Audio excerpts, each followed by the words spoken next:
জিবরাইল আলাইসাল্লাম একদিন নবীজির কাছে গিয়ে একটি ঘটনা বললেন।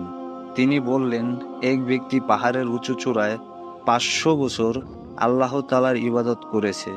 সেই পাহাড়ের চারদিকে লবণাক্ত পানি ছিল, আর আল্লাহ ওই পাহাড়ে তার জন্য একটি ঝর্ণা আর একটি আনার গাছ সৃষ্টি করলেন। সেই ব্যক্তিটি প্রতিদিন আনার ফল খেত আর ঝর্ণার পানি পান করত এবং ঝর্ণার পানি দিয়ে অজুও করত। ওই ব্যক্তিটি আল্লাহর কাছে একদিন দোয়া করল, হে আল্লাহ, আমাকে সিজদারত অবস্থায় মৃত্যু দিও। আল্লাহ তাআলা তার দোয়ার সাথে সাথে কবুল করে নিল। তখন জিবরাইল আলাইসাল্লাম নবীজিকে আবার বললেন, আমি আসমানে যাওয়া আসার সময় তাকে সিজদারত অবস্থায় দেখি। আল্লাহ তাআলা কিয়ামতের দিন বলবেন, আমার ওই বান্দাকে আমার রহমতে জান্নাতে প্রবেশ করাও।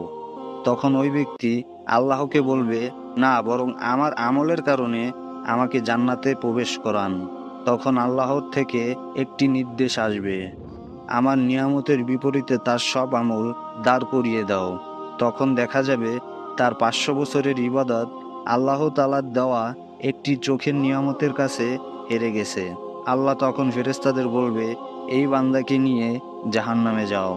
কিছু দূর যাওয়ার পরে ওই ব্যক্তি বলবে, হে আল্লাহ, আমাকে আপনার রহমতেই জান্নাতে প্রবেশ করান।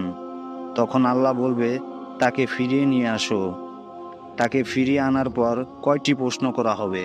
আল্লাহ বলবে, হে বান্দা, তোমাকে সৃষ্টি করেছে কে? ওই ব্যক্তি বলবে, হে আল্লাহ, আপনি সৃষ্টি করেছেন।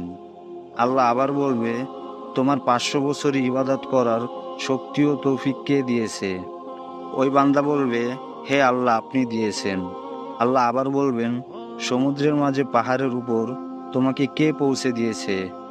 ওই ব্যক্তি বলবে, হে আল্লাহ, আপনি। তখন আল্লাহ বলবে, সবকিছুই আমার রহমতে হয়েছে, আর আমার রহমতেই তোমাকে জান্নাতে প্রবেশ করাচ্ছি।